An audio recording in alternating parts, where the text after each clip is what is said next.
Oh man, there's like clicking in there. Let's see if I can get the chords.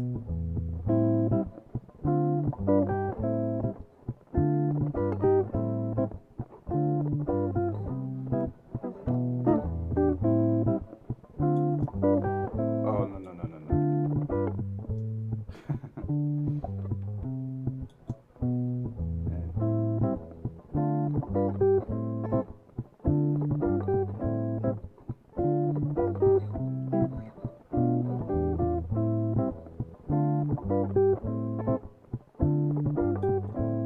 I don't think it's it.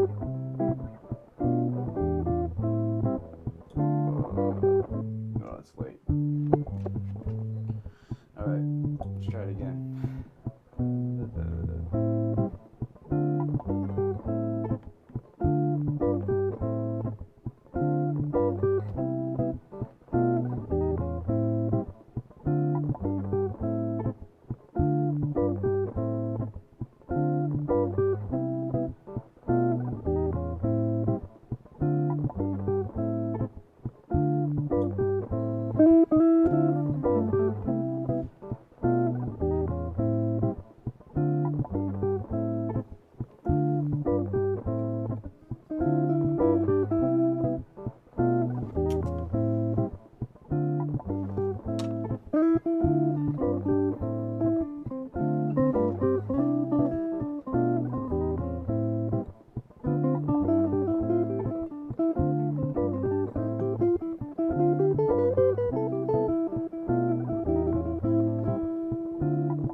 It's a goddamn click.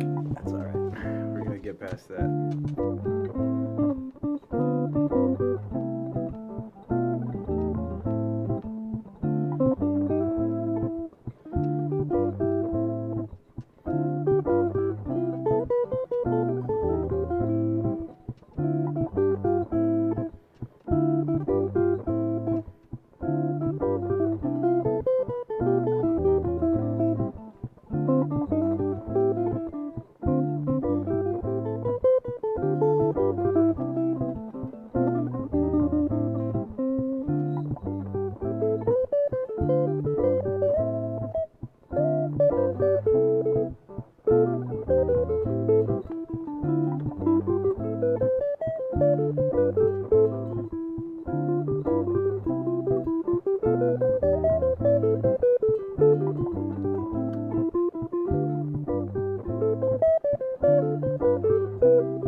sound. I think it's like when I get up in the higher registers up here. There it is. It sounds like plates.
Oh, let's go with that.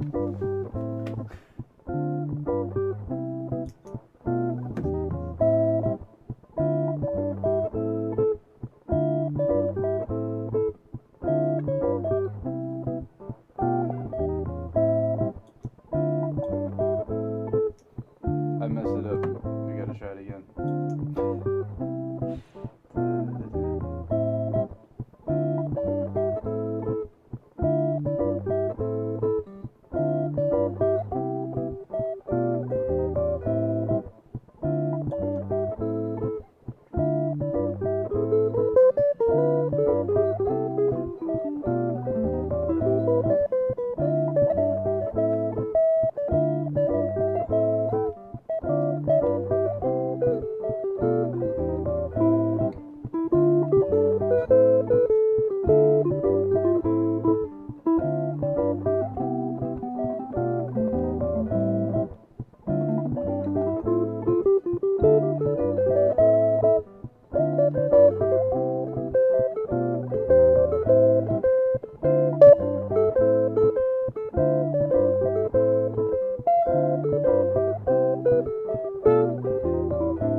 Welcome to the party. Many people. I don't like the fucking sound of this shit. Let's just move it away. Many people love me, and I don't exactly love myself, you know? Many people love me, and I don't love myself. All right. Many, many, many, many, many, many people love me. Many people love me, and I don't love myself. Many people love me, and I don't love myself. Many people love me. Many people love me, and I don't love myself. I almost hate myself. That's fucking crazy. Many people love me, and I don't love myself. I don't love myself enough. I love myself some. I love myself enough to try to get these levels right. You know what I'm saying? We're gonna turn this upwards. And we're gonna play with some of this. Yeah, I think this sounds all right. I'm gonna turn it up a little bit. Test, test, test. Cool shit. Many people love me, and I don't love myself enough. Is this all the way up? No, we're trying this midways. Just like that. Test, test, test. How's that? How's that, everybody? We gotta get rid of all this sibilance up here. Many people love me, and I don't love myself. I don't love myself enough. I love myself some. Okay, I'm going to give myself some credit that I love myself a bit. But many people love me, and I almost hate myself. I find myself hating myself on occasion. Yeah. I subconsciously hate myself in a lot of ways. I drink. I do other things. I destroy my body. You know, this is a sin, really. If we're thinking about this religiously, which I'm not super religious, but I was raised Christian, and your body is a temple. You're supposed to respect your body, and I destroy my body regularly. Regularly on a daily basis, I destroy my body. And I maintain it every other day. I'm working out. I'm running. I'm running and I'm exercising, but I do destroy my body. Because I don't love myself enough. Maybe that's why. I don't know why. You know why? I think why. I'm gonna move this closer. But there was it wasn't clipping, but there was this heavy middle sounding thing. It was really intense because I'm listening to this through the headphones. I think that I'm gonna say with a lot of men, okay, because I'm a man, I'm a guy. Man's too strong of a word to describe who I am. I'm I have male genitalia, and when you're raised with that, not like it's enforced on you, but it's just, my parents were great, all right? I could be whatever the hell I wanted to be, I doubt my parents would blink an eye if I came out to them with anything at all. I know my parents would be accepting. I'm gonna guess that a lot of people can have great childhoods at home, but at the same time they go out and they make friends. They make friends. They go to school, and they'll meet people, and they'll be raised there too as well. This is true. People can turn out shitty not because of their parents. I'd say because the way they grew up, what they grew up around, who they grew up around. And it doesn't have to be the people that raised them. It could be people that they've associated with, that they're acquaintances with, that they're good friends with, okay? I'm going to say a lot of my life was shaped by the people I was around, and it's terrible. I am behind. I'm fucking behind developmentally because of the people that I've been around. They have arrested my development on many, many occasions, all right? People that I have formerly called friends, but now they're not, you know? There's people that just toxic you got to get rid of. But still, I had friends more than 10 years. And when that's the case, you pick up things from them, okay? You'll pick up insecurities, you'll pick up behaviors, you'll pick up attitudes, you'll pick up perspectives, you'll pick up just ways of seeing things. That's pretty much the same as perspectives. I think the key to sounding smart is you just say a bunch of things in a row that are pretty much synonyms, but you say it differently with different words, and it's like, oh, he's coherent.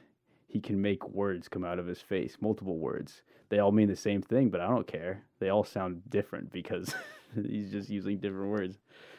But you pick up different things from people that you're around, that you grew up with, all right? So my parents love me a lot. I mean, there are troubles, of course. There's troubles. And there's times that I can say for sure that I've wanted to kill myself because of some of the things that some of my parents have said. Some of my parents. That sounds like there's more than two. And I don't say that lightly. I say that in seriousness. I've wanted to roll out of the car on some conversations, and just die.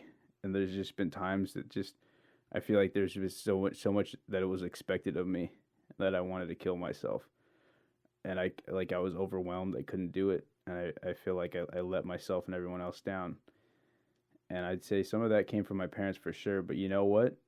A lot of my pain, a lot of my awful attributes, characteristics about me came from like how I grew up, who I grew up around, what friends that I had. I'm looking at the recorder right now because the last time, here's the thing. I tried to record a bonus episode with my friend and it didn't record. It recorded like almost not even 2.5 minutes of it, like 2:27. 2 minutes and 27 seconds of our episode, and it just cut out. And so I'm praying that this doesn't do that same thing. I mean, we also kind of like left it on standby for a long time, so we might not have been treating it well. Treat your things well, you know? Anyway, and you know what? I've just been going on about like my friends and shit. Like, oh, they maybe fucked me up. Sure, all right, maybe they have. At the same time, I did a lot of fucking myself up. I'm going to turn down the bass on this. I think that's what's making it really intense. Okay. No, a little bit of bass. Yeah. Yeah, I think that's better. Whatever.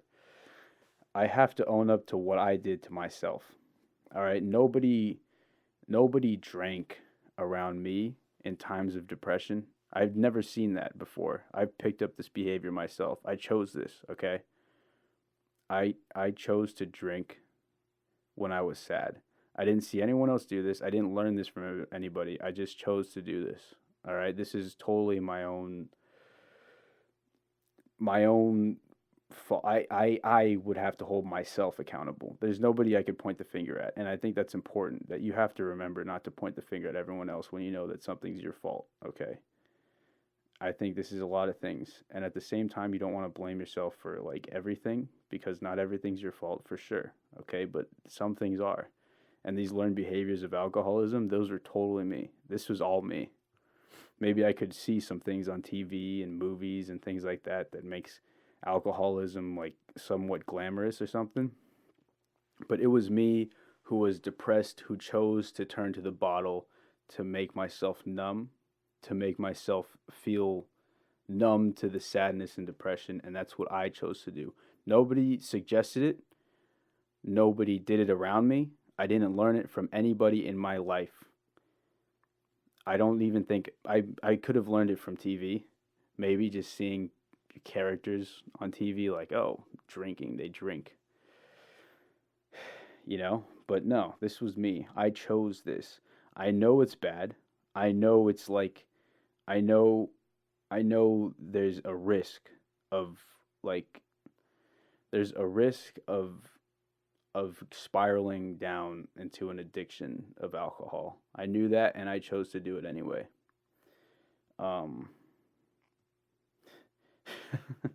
I've been pretty real on this podcast so far. I'm not going to stop now. I was in college in another state. I went to college in another state,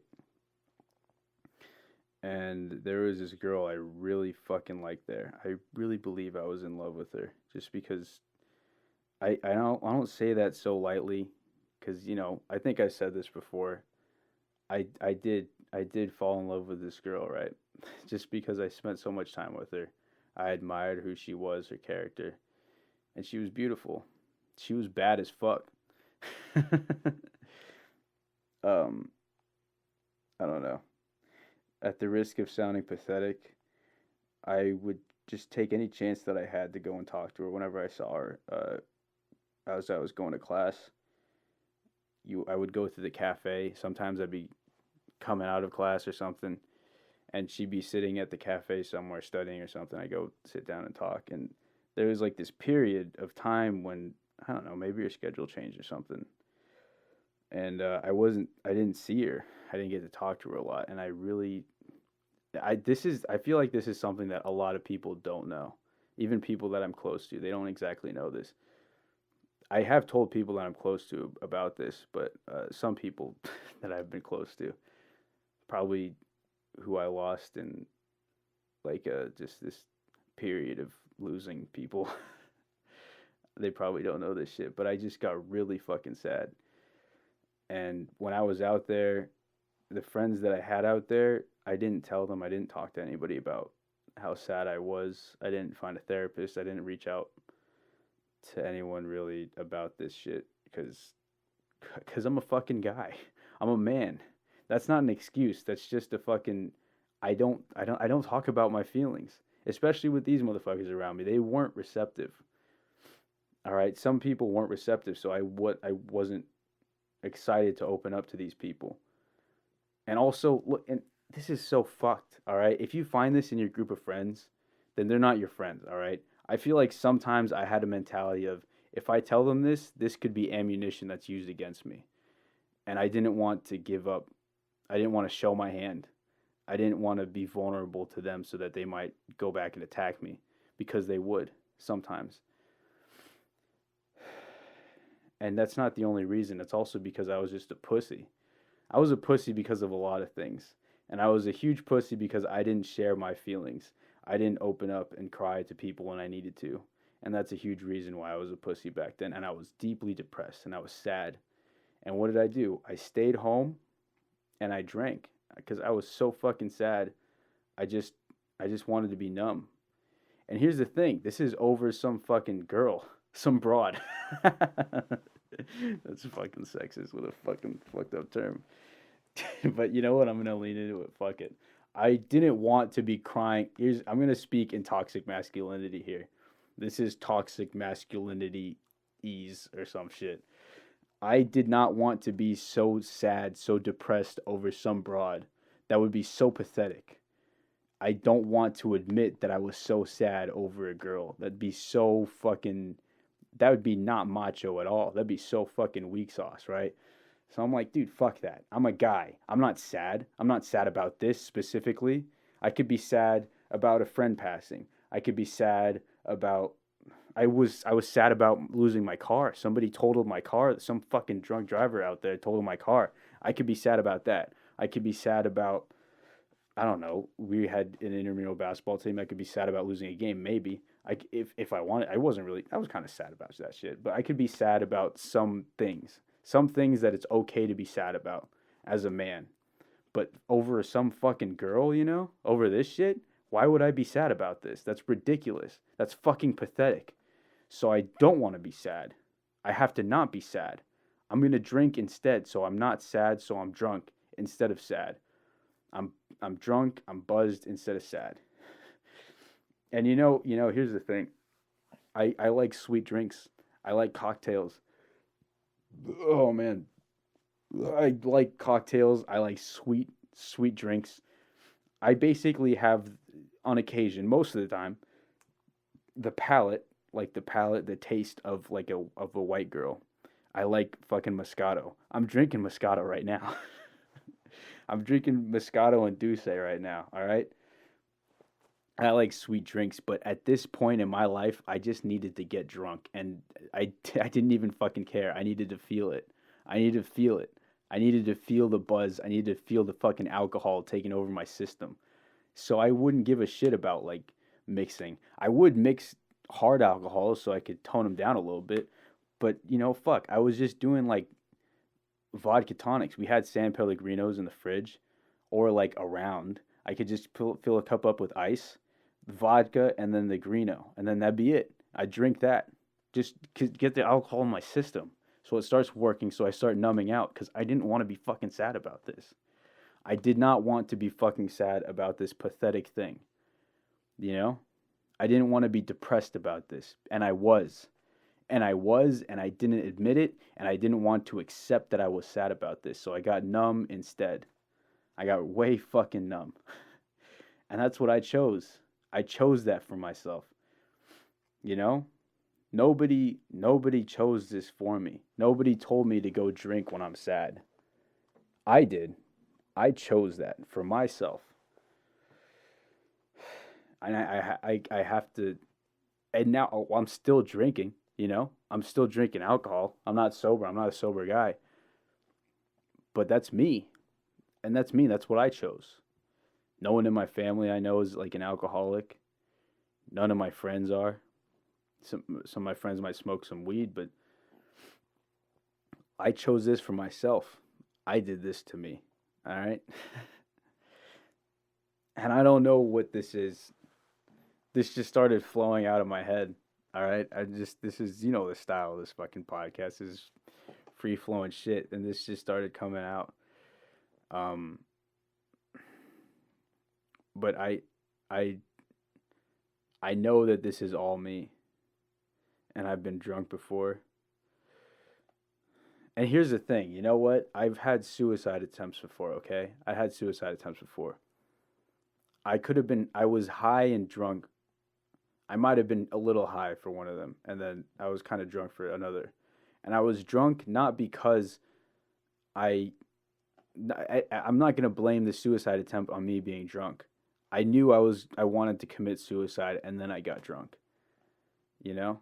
These substances aren't the fucking catalyst. And you know what? They could be a contributing factor for sure. It's a depressant, all right? It could fuck up my brain. It probably has been fucking up my brain. The alcohol and some drugs and shit. It probably has been fucking up my brain. But like, if I've wanted to kill myself before, it's a sober decision. It's a mostly sober decision. One time, maybe it was because I was high, and no, I don't think so. I think every time I've wanted to kill myself and I've attempted it, it was like a sober choice. I was conscious of the decision. I was fully conscious. As high as I was, as drunk as I might have been, I was conscious of what decision I was choosing to make. So I'm not going to blame it on any substances. And and that's another thing that I want to make clear. These substances, maybe people can be influenced to kill themselves after taking these, but for me, in my own personal experience, they haven't. I haven't been influenced by these substances to kill myself.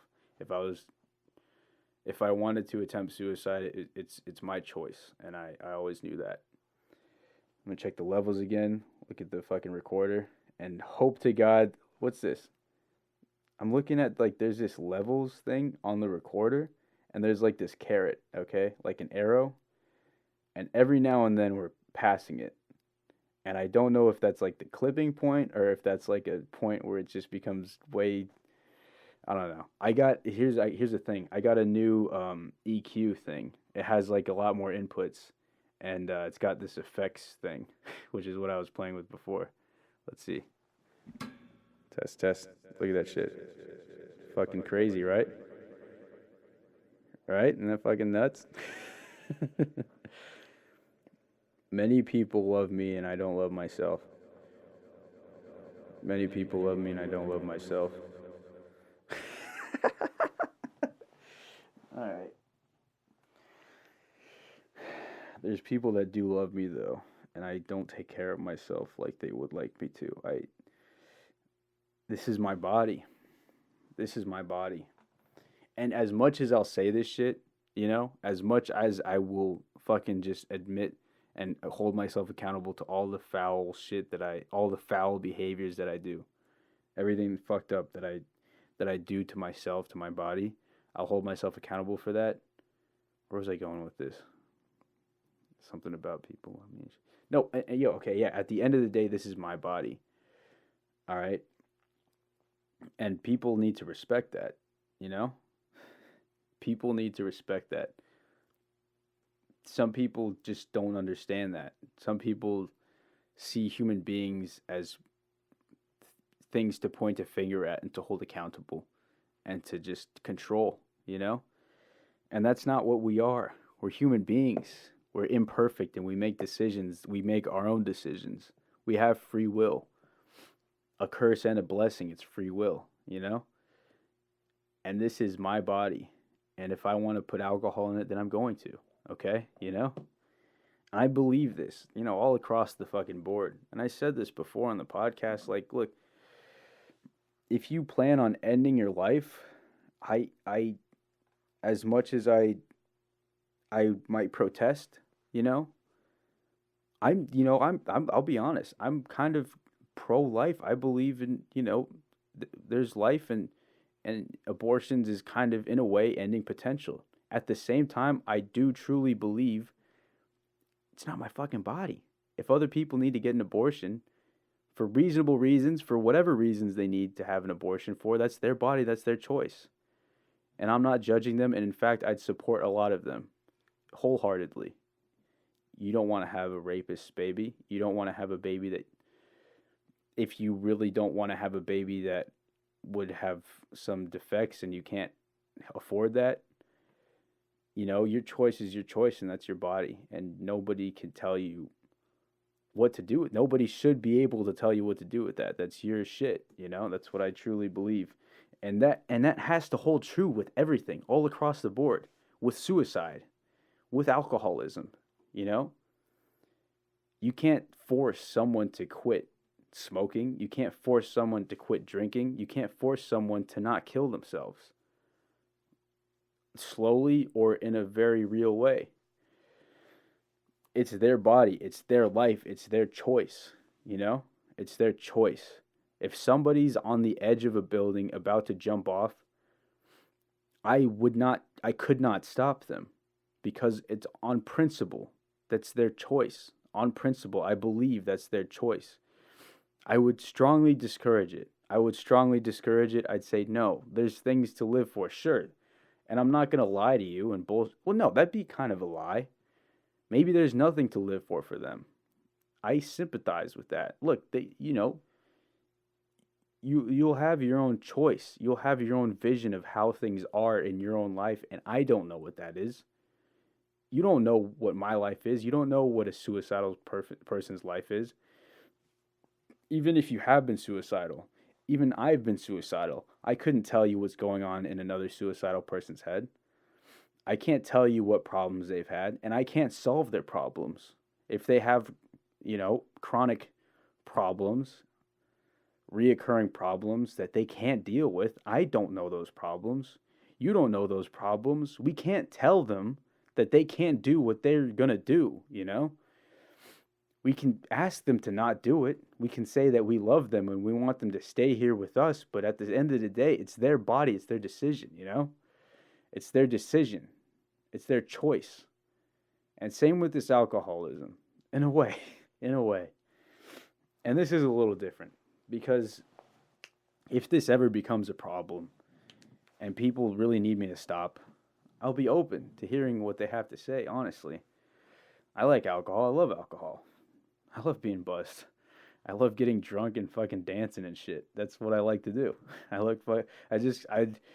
Once fucking clubs reopen, it's like, what is it? It's August and we're still in the pandemic. But when this shit's over, dude, I'm going to hit the club. I'm going to fucking knock back like 3-4 Jaeger bombs and then just go dance. That's what I like to do. I love fucking getting sauced and shaking my tail feather, man. But if people in my life were noticing that's a problem, it's getting in the way of me loving them, of them loving me, then I'd be receptive to what they have to say. I take it to heart. And maybe that's true for suicide as well, you know? I love you. I want you to stay here. Please be here with me. Not because of you, but because of me, because this is something that I'm selfishly asking you. You have to understand that. If you're asking someone to not kill themselves, it is in a way selfish. It doesn't seem like it. Shit, you might convince yourself that suicide is a selfish decision. In some ways, you might argue that it is because, you're not accounting for the people that you might take care of. That might love you, and you're not considering them when you're going to kill yourself. But in a way, like, you are demanding someone not do something that they believe is best for them. And I believe that's selfish. But we make selfish decisions. I'm fucking slurred. I'm 3 shots of Douce deep. And this is the thing. This is what I was doing in the last podcast that I was trying to record the bonus one with my friend. You do a shot of Douce, and then you chase that with, like, some Moscato. I don't exactly need a chaser, but it's nice. Because, like, the Douce is like a burning sensation in the throat, and then you just chill it out with some chill, sweet grape juice, Pretty good stuff. Anyway, like, no, we will make selfish decisions. And I'm not telling you to not try to convince someone not to kill themselves. I'm saying, you have to acknowledge them. You have to acknowledge their pain. You have to acknowledge their suffering, their constant suffering. You have to acknowledge all of that and then know what you're asking of them. If you're asking someone to not kill themselves, in a way, you're asking them to stay in a place where they're constantly suffering. I've told my brother, I've told my friend, and I haven't really told my parents because I don't want to break their hearts, but they might listen to this, I don't know, that if I ever fucking just kill myself one day, it's because I might be in a place of just constant suffering that I can't stop. I can't stop it. I don't know how it stops. I don't know how it ends other than bleakly. And I don't want to prolong it, and I just need to go. And when you ask someone to not kill themselves when they're in that place, you're asking them to stay in that place. And it takes a while to get out of that place, if you get out of that place at all. It takes a long, long while, and you're asking them to take that time, And you have to acknowledge that. If you're asking someone to not kill themselves, you're asking them to stay here. I know you're going to suffer longer, but please stay here because I need you here. I need you. I want you here. I want you to be with me. I want you to stay with me, please. I don't want you to suffer, but I know me asking you to not kill yourself is kind of in a way asking you to continue suffering, at least until we can get out of this place. But please be with me. You know what I'm saying? Anyway, I started talking about this because somebody messaged me on a Reddit. Because I'm just a Reddit addict. I actually have been trying to cut down on Reddit because I just don't like watching news and just seeing updates on shit that is depressing, I feel terrible about, like, the Beirut situation. That's awful. But I don't want to feel anything for it, really, honestly, to be honest, because I almost don't want to have a side. Because there could be sides that come out of this. Like, this was a whole thing. People might make this a political thing because that's just what the fuck happens these days. Everything's politicized. And with a tragedy, that's fucking awful, but I know people will, right? People will have these fucking, opinions about it, about what happened, the cause, and they'll fucking find reasons to tear each other apart over this shit. And I just don't want to be a part of that. I don't want to be around it. It's depressing. It's depressing already, the loss of life, And how fucked up is that we live in a world where a loss of life, a tragedy, can be politicized. You can take sides regarding a tragedy, regarding the murder of a citizen at the hands of a fucking police officer. You can take sides. How fucked is that, How fucked is that? A death, and you could take sides about it. You could have arguments about somebody else's death from another place. That's just it's a death. It's sad. What else is there to say about it? It's sad. It's unfortunate. It's fucked up. It's fucked up. But people can have opinions about it, and that's disgusting. That's fucking disgusting, man. You know how politicized these things are. How divisive something like that can be. Somebody's fucking murdered, and somebody be like, "Well, fucking Blue Lives Matter, man. Get the fuck out of here." Just shut the fuck up. There's people mourning, There's people fucking grieving, and you're arguing with other people. And it's not just the right and the fucking left. It's not about that. You just take a step back and you look at it, it's people fucking fighting over this shit. It's so fucking sad. It's so fucking sad, Of course there needs to be reform. Of course. Of course there needs to be changes made. Of course there needs to be changes made in behaviors and shit.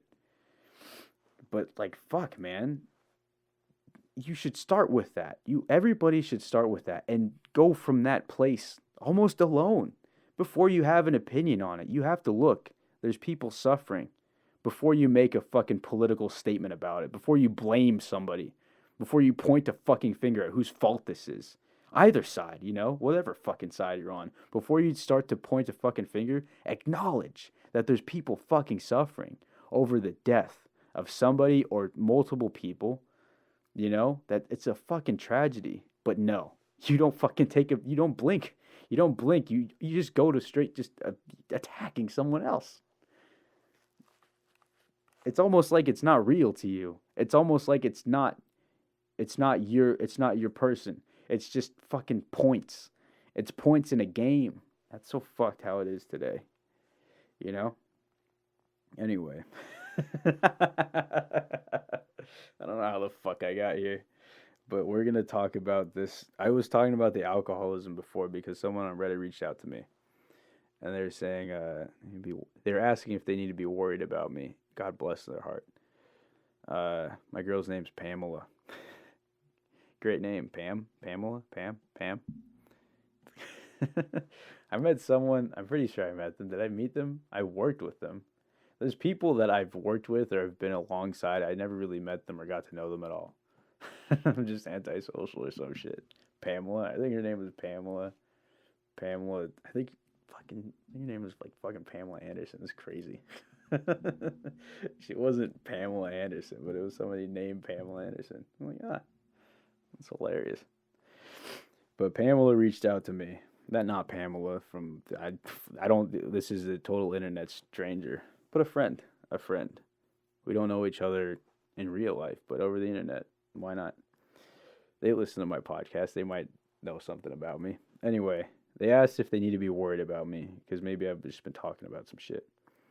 And they asked me multiple questions, and I asked them if I could read them on the podcast and respond to them. So the first question is, are you even a little afraid? Oh, this is also regarding, I'm coming off the medications. This is I think I'm in the middle of the second week that I'm off of them completely. So by now there should be no lithium in my system. There should be no interactions with lithium in my system. I think the guy said it should have gone away by a week or so. So I'm in the middle of the second week, so it should be all gone. So we're fucking about to party, you know what I'm saying? Anyway. First question. Are you even a little bit afraid of having another psychotic episode or whatever it's called? That's a risk, all right? That's a risk that I'm taking. That's definitely a risk. I understand it's a risk. I don't know if I'm afraid of it. I think afraid implies that I might be thinking about it. I'm not really thinking about it a lot, at least not right now. I haven't done anything quite yet that might trigger it. Nothing has really happened that might trigger it right now. Honestly, the last time it was triggered, it wasn't because of any substances. It wasn't because of any. It was literally because of life circumstances, and that's what I believe. I wasn't on anything when the last episode, it was the first one. It wasn't triggered by any substances. It was life trauma and life things. But at the same time, look, I was prescribed lithium and it's supposed to be a stabilizer, it's supposed to be an antipsychotic. So I am putting myself at risk of having like another episode of mania or something like that. I understand that. I maybe I'm a little afraid. I'm not really afraid. Uh because the last time I went into like a weird state, I saw I wasn't aware that it was happening, but then I was made aware subtly. Like they didn't I was with my brother and I'd taken shrooms and it was chill up until like we went to go get some tater tots at Knob Hill and he said like what's up with your language? And I was like, "Oh, snap. That's something that happens when I'm like going into like a psychosis, kind of like a manic state. My language becomes weird." Um so I was like, "Oh, snap. Okay. Well, I I now know something's happening. I can see it happening. Let's just go home." We were watching a movie, so I was like, "All right, let's just finish the movie, or let's watch a movie." I don't remember where we were at in the movie, but just. I was like, "I'm just gonna watch this movie and I'm just gonna go to bed," because I know something's happening. I'm just gonna try to just let it pass, just sleep and just let it pass, all the get the substances out of my system and stuff. I don't know if it was the substances that triggered it, but because I think earlier in the day I was feeling like off, like before.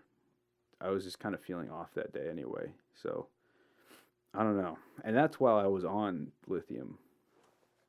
Anyway, I hope that answers that question. Maybe I'm a little afraid. I know it's a risk. I acknowledge the risk. So, second question: are your glory days that you ruminate about actually actually are part of the mania? So the glory days that I ruminate about, fuck, I dropped my phone. They weren't glory days that I was having while I was manic. Those weren't exactly glory days. Those were days that I did feel invincible because I was fucking manic, right? I felt elevated. I was like in an elevated state, really energetic, really eccentric, really fucking excited about everything, intense on occasion, really intense. But that wasn't my glory days. So no, those weren't my glory days. My glory days were before that. And I think what triggered the mania and that episode was like I I had all that taken away from me, and that was part of the life trauma. It was in a way taken away from me, and I lost a bunch of things. I lost a bunch of opportunities, and I don't know. I don't think maybe my body couldn't deal with that, and so it just triggered this mania. My body couldn't deal with whatever, because I think I was pretty normal up until a point, and I was like, I just started to go manic. But those my glory days were not while I was manic, but they do have to do with the mania, I believe, just because the loss of those glory days. Because those glory days, I felt pretty great. I was in a kind of shitty environment, but I was doing a lot of great things I was proud of. I was growing, I was developing, and my opportunities to grow and develop were fucking taken away from me. So I think that's a part of what triggered the mania and shit. So yeah, I guess they do have something to do with it. But I wouldn't say that. Uh, I don't know. I don't know what the question was about really. If they're asking if my glory days were when I was manic, or so it wasn't when I was manic. It was before then. Number three. They asked four questions. Number three. Did you tell your doctor you were stopping the lithium? If no, why not? So I contacted my psychiatrist because I want to be responsible, and she wasn't in, and they gave me someone else. And I think I have an appointment with my psychiatrist this month. We're gonna do another shot of Douce. They gave me another guy. I don't know where she must have been on vacation or something. How fucked is that? This is my mental health, and someone's on vacation. That said, she has her own life. She's got to live her own life. I think it's a she. If she needs to go on vacation, she needs to go on the vacation. Just because you have a patient who's trying to get off of lithium doesn't mean you shouldn't go on the vacation that you need. So no bad blood, no hard feelings. Um, kind of hard feelings though, because the person that I was talking to about coming off of it wasn't helpful. He was just like, "Oh, we should wait for your psychiatrist," and that makes sense. That makes sense. He's not my doctor. He's like a sub. So he's like, "Yeah, we should wait for your doctor," and that makes sense. But at the same time, like I was coming off of it, and I wanted help. I wanted to do it safely. That's why I contacted the psychiatrist. I called my psychiatrist. I tried to make an appointment with my psychiatrist so I could come off of the lithium safely. And I did make an appointment, but they gave me someone else because she was out of town or something. She was on vacation. Um, you know what? You know what I'm thinking of? You know what I'm thinking right now? I think when they come back and when I have the appointment, I might refer them to this episode and be like, "Hey, I'm talking about this shit right now." But look, they gave me someone else and they're like so hesitant to help me with this. They helped me a little bit. I guess they said like it should be out of your system within a week. But they were like, yeah, let's wait. But me being like a stubborn guy, fucking toxic masculinity, I live my own life. I walk to the beat of my own drum. I was on my own time. I'm not on their time. They gave me an appointment like I feel like more than a month away. I couldn't have an appointment with her for like a month and some change, I'm pretty sure. So I was like, no, look, I want to get off of this and I want to get off of this soon. So I'm going to do that. And I would like you to help me, but if you're not going to help me, I'm going to try to do it safely, but I'm going to do it on my own if you don't want to do this with me, if you don't want to be with me on this. So I'm going to do this on my own. And that's what I did. I got off of it. And I think I got off of it safely. I saw this is the internet, so I don't fucking know how fucking great the information is, but it's like you should wean off of it for at least a period of 4 weeks. And I did that. Over 4 weeks I came off of it slowly and then I went off of it completely after tapering off uh on my own with my own methods. I think I was doing so I was prescribed three, and I was on three. Then I cut it down to two. Then I cut it down to one. And then I cut it down to like one every other day. And I think I did that for like 2 weeks, and then I came off of it completely. Does that add up to 4 weeks or something?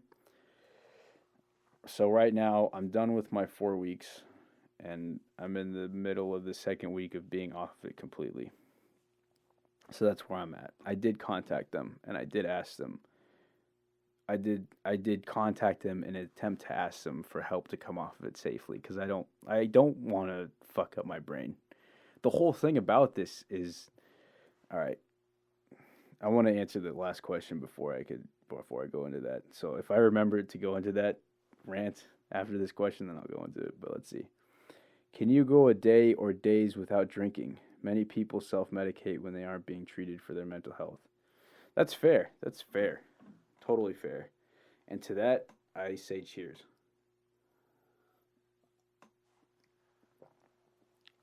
Oh, Mamma Mia. Let's get some.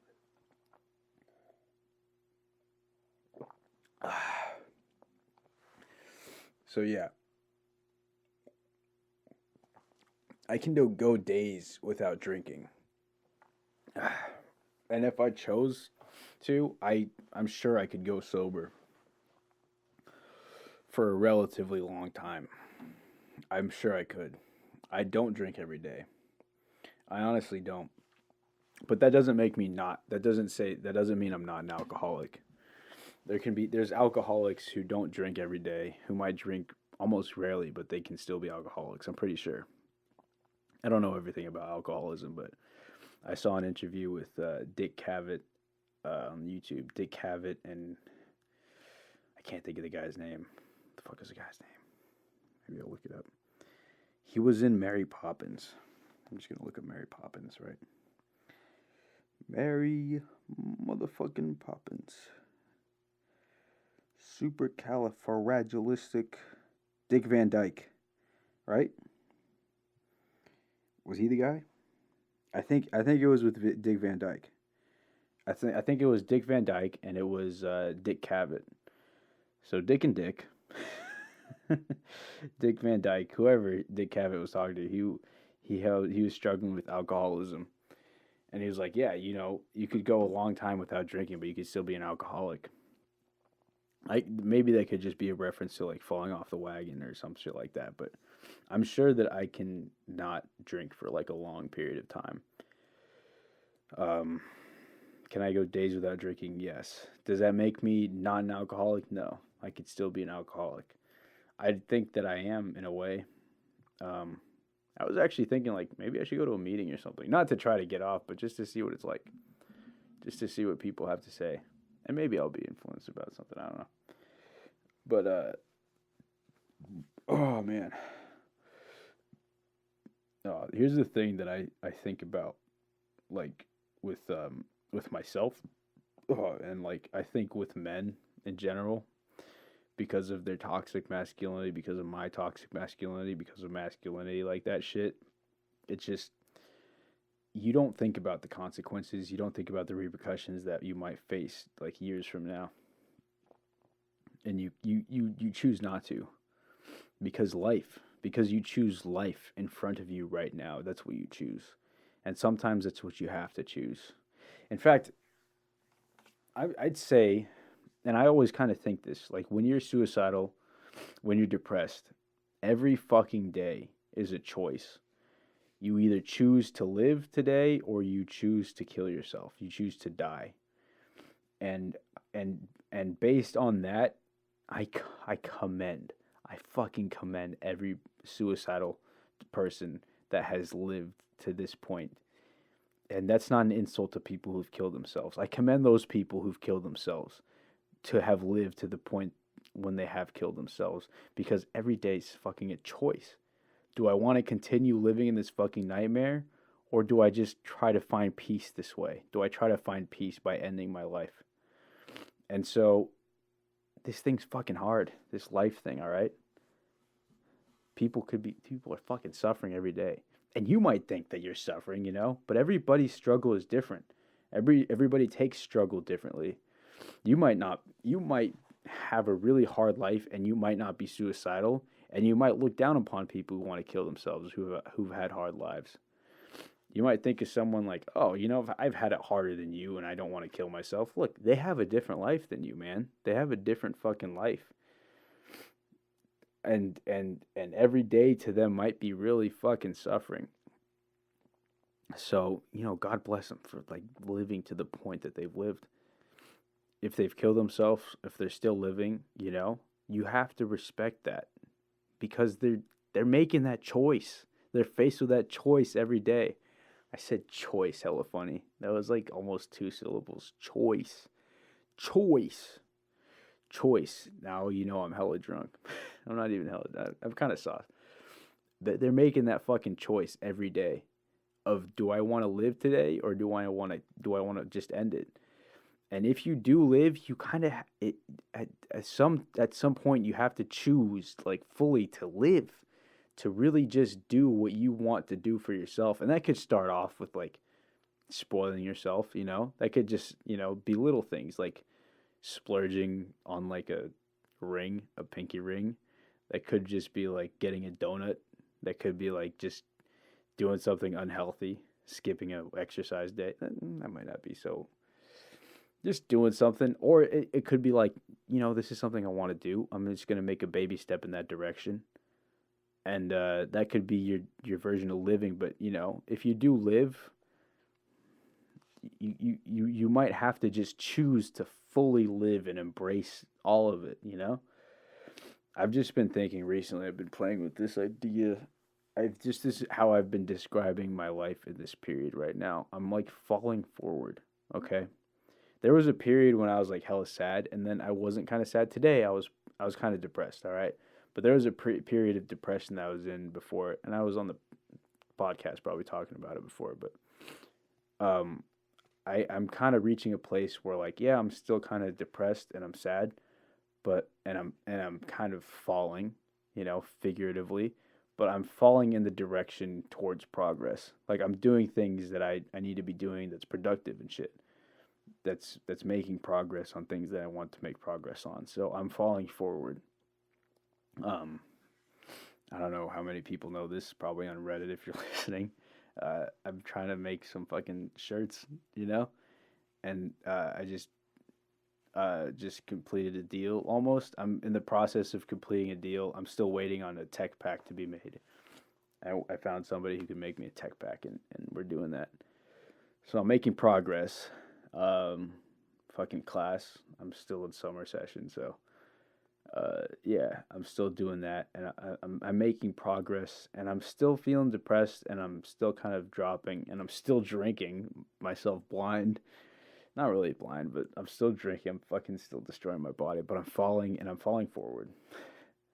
I don't know where I was going with that. Something about making the choice.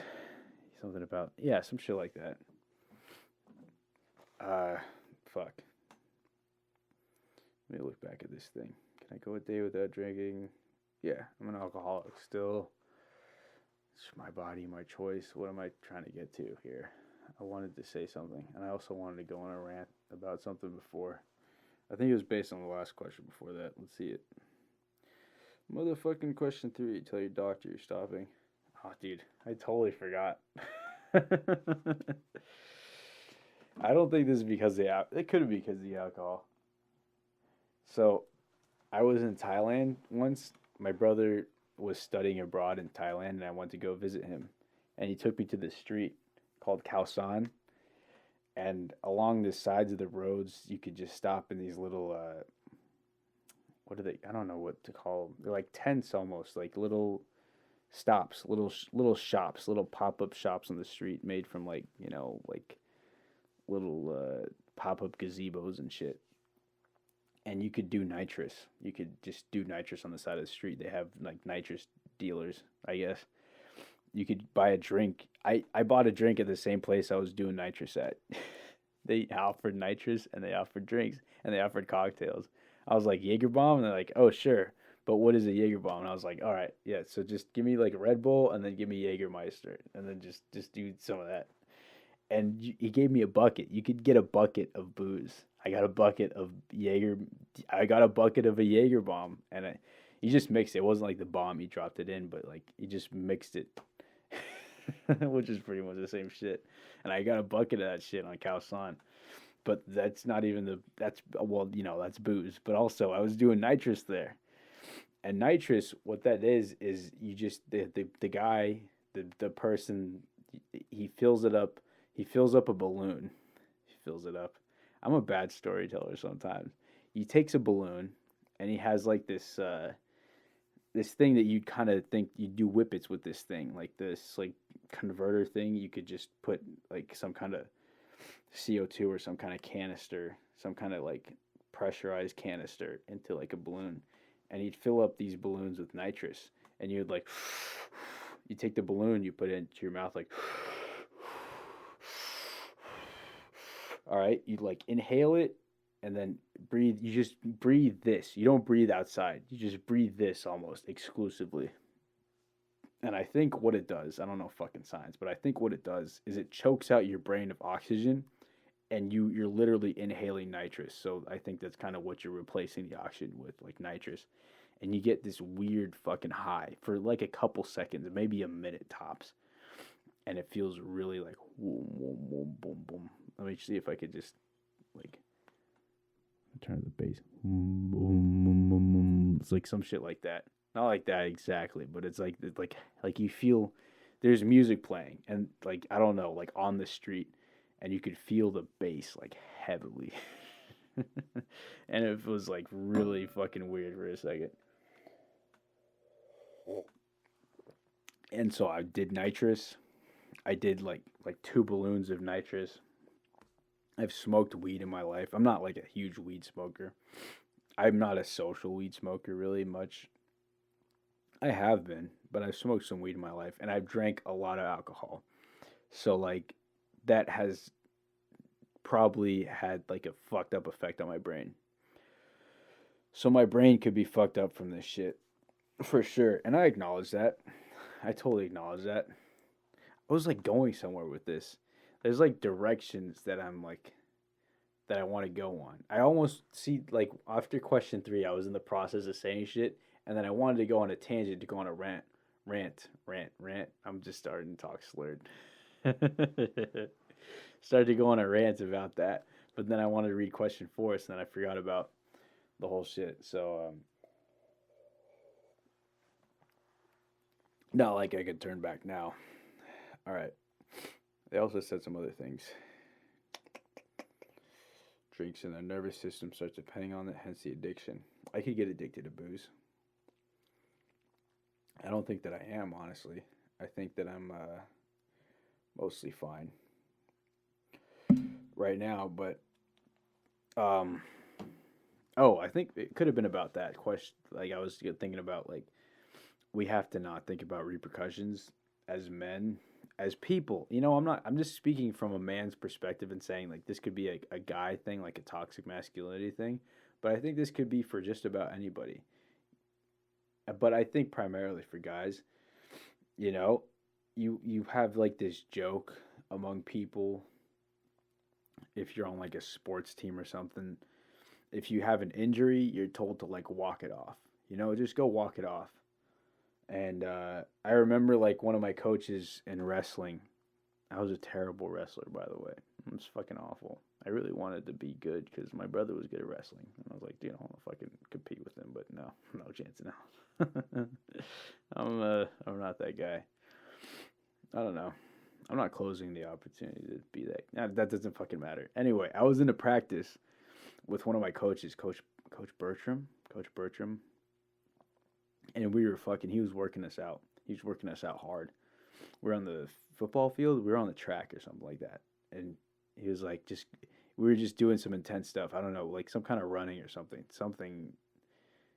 just intense stuff. And he's like, hey, yeah, just grin and bear it, you guys. Don't think about it. Don't think about the pain. Just grin and bear it. You know, and that's kind of like what we do. That's what we do as people.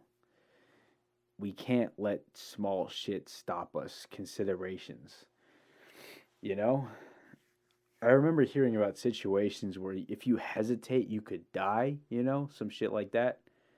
And it's something that humans, I'd say, I don't know if it's exclusively men. I'm sure it's not. I'm sure a lot of women deal with this too. They can't think about what consequences might come as a result of their actions. They have to do it. They have to do it, or else they do nothing at all, and they don't matter, and nothing matters, and they make no progress. What you do today might hurt you.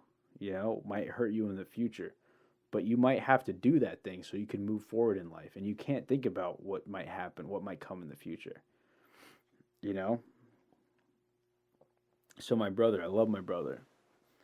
I think he might have some shit in his brain that nobody has seen. I'm pretty sure he's had MRIs before. Nobody's like seen this shit. I feel like he might have something in his brain or something that might like be fucking him up with life. Not really like right now. He's really smart, really intelligent, and he's really functional. But I feel like he might like look, I was with him in Thailand and we went to this restaurant. And I was kind of pissed at him because I don't know, I was just pissy. Maybe jet lag or something. I just wanted to stay in and sleep, or I was pissed at him for something. But we went out to eat, and it could have been some person like spiked his drink and he just fell. We were eating and then we were going to leave. He collapsed. He just fell almost out of nowhere. I don't know what the fuck happened. It could have been that somebody roofied his drink or something. And if that was the case, thank God I was there so they wouldn't fucking take him and do whatever. But me and his friend, I think some other friends, probably me and his friend though. But I feel like it could be something in his brain that just is like makes him shut off every now and again. I don't know what. But he's like he's really smart. He's really intelligent, and he's like one of those fucking weirdos that likes to get fucking smarter and shit. Fucking bookworm. Total fucking nerd. But he wants to fight competitively. He wants to fight competitively in MMA. I'm like, I'm just thinking like that can't be good for your brain. But at the same time, you want to do this. You really want to. You want slash need to do this for yourself, for accomplishment, for self actualization. You need to do this. People need to do this. At some point, your needs, as far as physiological and safety, those are fulfilled. And at some point, you have to fulfill the higher needs, the higher tiers on the triangle, right? The Maslow's hierarchy or whatever the fuck. You have to fulfill those ones. And you'll do whatever the fuck to get those. And my brother, he might just need to just compete so he could feel fulfilled in his life. And I'm not gonna stop him, you know? And he's not gonna think about it. And I was just telling my friend today, I was thinking about that a little bit. I was thinking about like, dude, imagine like a football player.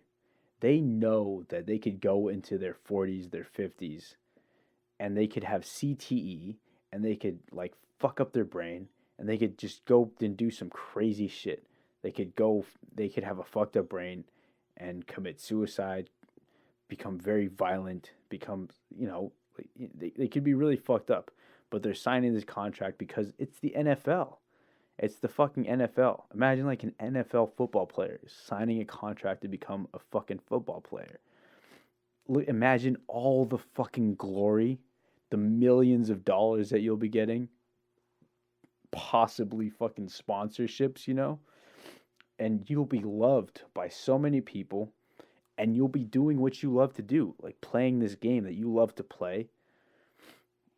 But you'll know that you'll be in constant contact. You'll be clashing with people all the time. And it will be fucking. I'm just holding this glass right now, so if it's making noise like that, let's see. I used to be able to like dip my finger in the water and stuff, and then you just go around the glass and then make it ring. I don't know. But imagine if you're given a contract by the NFL. It's the NFL. People will love you. You'll be so rich. You'll be set for life.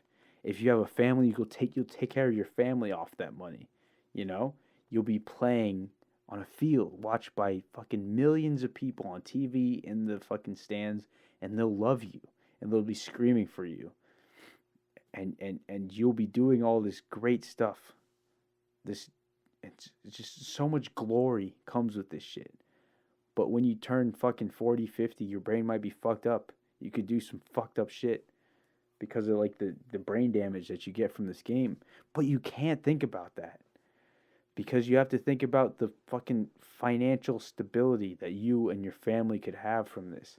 You have to think about this is a game that you want to do. You might not want to do anything else other than play football. And this is what you have to do with your life. Knowing that it could have these dire fucking consequences in the future. You can't think about those things. You have to just continue. You have to just keep going. You have to continue down this career, this path, because this is the only way. What else is there? You could try your best. You might even be so conscious, I'm going to try to work out my neck. I'm going to go to like a physical therapist or somebody that I can consult about like, lowering the risk of CTE. You could just train and train so that you lower your risk of concussions, you lower your risk of brain damage, and you could train. But you also at the same time can't think about it too much because it might just the fear, the hesitation, the anxiety could get in the way of your career. There's an ant on my hand. You could get in the way of you doing something that you really need to do. Like my brother with his fighting, he can't think about like what could happen if he's just getting constant strikes to his head. He has to think about what he is determined towards. The belts, whatever he fucking judo tournaments, fucking trophies, belts, championships. These are things that you want, that are driving you, and you need to chase those things. And you can't think about what could happen, what bad things could happen, And I'm not saying that I need to be drunk for this podcast, but I'm not thinking about the consequences, man. And this is so fucked. I'm just saying it now, and I'm starting to realize it now. Like, no, I did realize it before and saw how ridiculous this was comparing my fucking alcoholism to like athleticism and shit. But like, I'm not thinking about the consequences. This makes me feel good now. I like it. I enjoy this shit. It gets me in a solid mood for this podcast sometimes, but I enjoy it. It's pretty fun stuff. I like feeling the sensations of being being drunk, being buzzed. And I'm not thinking about the consequences, you know? I'm eating I eat I eat like a fool, but I work out every other day. Doesn't exactly justify everything I'm eating and putting in my body, but I'm kind of doing some stuff to try to limit how fat I become, how damaged my body becomes, my heart rate and stuff. I'm kind of working out and stuff like that. That doesn't exactly justify what kind of garbage I'm eating, what kind of garbage I'm putting in my body. But I don't think about all that stuff too much because I I I don't want to. And I've also expressed on this podcast like I I don't care to live past my accomplishments. If I go before 80, and I've completed everything I wanted to do, I think I'd be pretty happy, you know? I was talking to my coworker about this. I was telling her like I could get fucking cancer when I'm fucking like 30 or some shit. I don't know. Just from stress, you know? I was driving to work the other day and there was this person and I'll be honest, I drive a little fast, but this person was driving slow in the fast lane and I knew that we were approaching a construction zone, so we would all be limited by 55, right? That'd be the speed limit in this construction zone. I was like, I gotta get past them before this, but there's no opportunities, and they were just driving slow. And I was like, you motherfucker, who are you? Who are you driving slow? I want to get past you, so when we go, I can have a good speed going into this construction zone, and I could go at the speed limit in the construction zone. I could come out, I'd be making good time.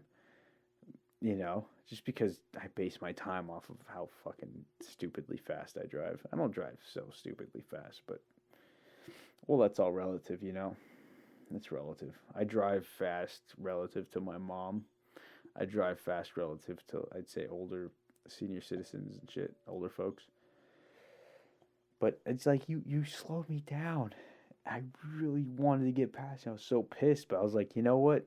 And here's the thing, with shit like that, as far as driving, I like to think of myself as a more calm driver. I could drive fast, but if somebody's driving slow, I'm usually thinking like, oh, they could be a new driver, they could be an older person, they could be somebody who's just really cautious. I'm like, oh, okay, well, that's fine. If they want to drive like that, that's okay. Maybe don't stay in the fast lane, but I'm not gonna hate you. I don't have road rage, but in this situation, they were like slowing me down, and I'll be honest, I felt a rage like come over me, but I was suppressing it because I was like, this is ridiculous. I'm not gonna feel pissed about this. Just like the sadness I was talking about earlier. I don't want to be sad about this. I don't want to be pissed about this. I want to forgive people. If they're driving slow, if they're driving responsibly, I want to acknowledge that and be like, no, well, I'm not going to be mad at you for driving responsibly. At the same time, I like to drive at the speed that I like to drive at. So I was really angry, but I was like suppressing it. And I know that, multiple incidents of you suppressing your rage could cause fucking cancer and shit. It could build up and just destroy you from the inside. It could fuck up your brain. I think you get an aneurysm from shit like that, from like just holding back your emotions. I was like, dude, this could fucking happen just because I hold my emotions back sometimes. I don't want to get pissed at people. I'd prefer to try to forgive people for their shit, and I maybe point the finger at myself like, oh no, you drive too fast. You drive like a fucking maniac, so you're in the wrong. But over time, that could just be detrimental to my fucking health, my mental health. Just like I'm blaming myself, and I'm like, no, I'm just building up all this stress over this shit. Could turn into a cancer. You know. Anyway, I don't know. I think I just started rambling at some point. What was I talking about? Masculinity, trying to just not think about the consequences. But no, I'm not thinking about that cancer that I could get there. I'm thinking about what I want to do now. You know, I can't think about the future too much. I'll think about it sometimes when I need to try to make plans, but like if I don't want to just hesitate based on fears for the future, based on fears of repercussions, based on fears of consequences of some, physically pushing myself or others physically pushing themselves. They can't think about the consequences of what that'll do to their body, what that'll do to their 50-year-old body, what that'll do to their 80-year-old body. They can't think about that. They have to think about what's going on now. And right now, I enjoy alcohol and I drink that shit. And it's great. It's a lot of fun. Shit. I was just looking through my phone the other day and I found like this contact. I didn't think I had the contact of this girl that my friend was trying to see at one point. I'm just going to tell a quick story and then I think I'm going to bounce because we're already like way over time at this point. But my friend was trying to see this girl and my other friend was trying to set me up with her. And I'm not friends with either of them anymore because one of them is super toxic and the other one just believed whatever the other one said. So I was like, if you're just going to go with him, then I guess you're not going to like me anymore based on him telling you that I'm a piece of shit. Which, fuck. I'm sure that he's delusional and lying, but I am a piece of shit. Not because of the reason he's saying, I'm a piece of shit. I'm a piece of shit for other reasons. And I can tell you why. But the reasons he's telling you that I'm a piece of shit, totally false. Anyway, irrelevant. He was trying to go out with this girl, and she was like the party type of girl. And I was like, back then, I was like a party type of guy. I think we could have been great friends. We could have, shit, if I went out with her, if we were a thing, maybe we could have a fucking fun time. Just drinking, partying and shit. I say like that'd be fun as shit. I just found her. I guess I got her number somehow on my phone. I don't know, but she was fun. She had like I don't know. She was just like a party person. None of my friends were party people.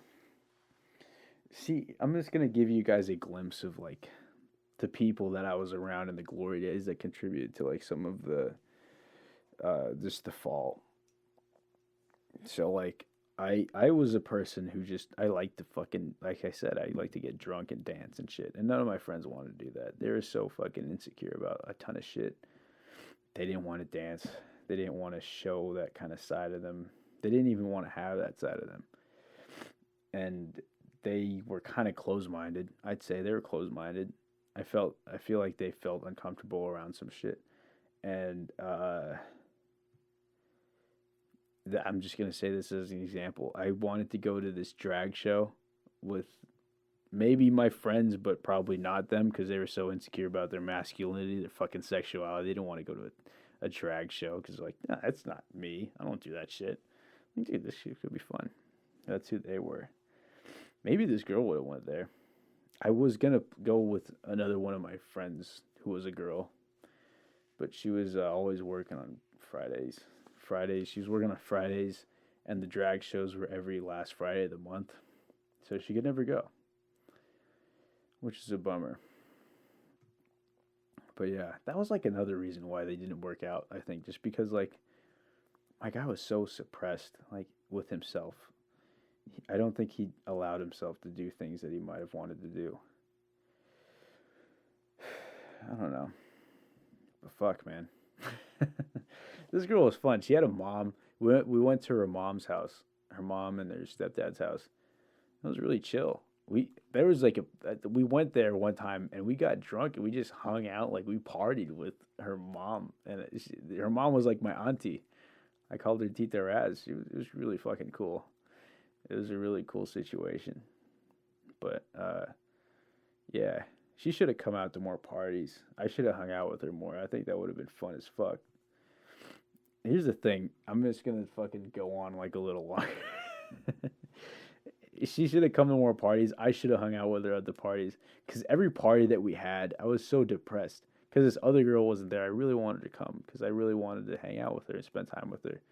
Maybe the parties weren't the best situation for that. I probably should have just, you know, manned up and just talked to her like, hey, I want to spend time with you outside of fucking class, outside of school. I just want to hang out. And maybe the parties wasn't so conducive to that. Fuck. I'm going to start getting depressed about this shit. But I was depressed at these parties. But some of my friends, these were the friends that I had back then. In these so-called glory days, I guess. Some parts of these days were glorious for sure. But a lot of the parts were just really depressing. I was depressed at these parties because the girl that I really, wanted to be with, that I really wanted to see, she wasn't coming out to them. And I wasn't seeing her so often. I was so depressed. I was so depressed at these parties, but my friend, I'd say one of them was like forcing me to and the other one, like another one wanted me to kind of just, be up. I was kind of like fun back then. People kind of liked me, and my friends saw that people liked me for just like my personality. So they're like, hey, be fun, be a clown, be entertaining to these people, while I was totally depressed. And I kind of, some parties I just didn't want to go. I didn't want to enjoy them. I just wanted to be depressed by myself. I just didn't want to have parties, but I also didn't want to let my friends down. And for sure, they would be prodding my ass to be like, hey, get up and be sociable. Be a party person. Be sociable with these people that we're inviting to our house, you know? They want to see you be fun. They want to see you be a fun guy right now, and you're not being fun, so be fun. They forced me to. And so, I would drink and get high so I could fucking try to reach that level of being entertaining. But fuck, man, that couldn't have been good for my health. I don't know. I don't care. Who cares? Nothing matters. Everything's fucking futile. You know what I'm saying, fam? Anyway, let's just close this shit out here. As I do, assalamu alaikum. Oh, peace and love. Cover your face right now. There's still, I don't know how far into the future these might be listened to, but, during these times right now, what we're in August, we're still in lockdown. We're still in a pandemic, so cover your face. And please be courteous to your neighbors. Technically, maybe you have the right not to wear a mask. Maybe you do have the right to not wear a mask. But at the same time, it's courteous. It's courteous, and it shows that you're looking out for your neighbor and that you're being a good neighbor to your neighbors. And I think that's just you should. I'm not going to tell you what to do, but it's courteous. Please wear a mask. Wear a mask and cover your face. Try to stay 6 feet away from other people that you don't know if they have the thing or not. And, yeah, I guess, love your neighbor from 6 feet away. And when this whole thing is over, you just go, you find someone that you love, and you just give them a big fat hug. And then you give them a big wet smooch right between their eyebrows, just right on their brow. All right, you give them a big wet smooch right there. All right, peace and love you guys. Love you guys. Love you guys. Love you guys.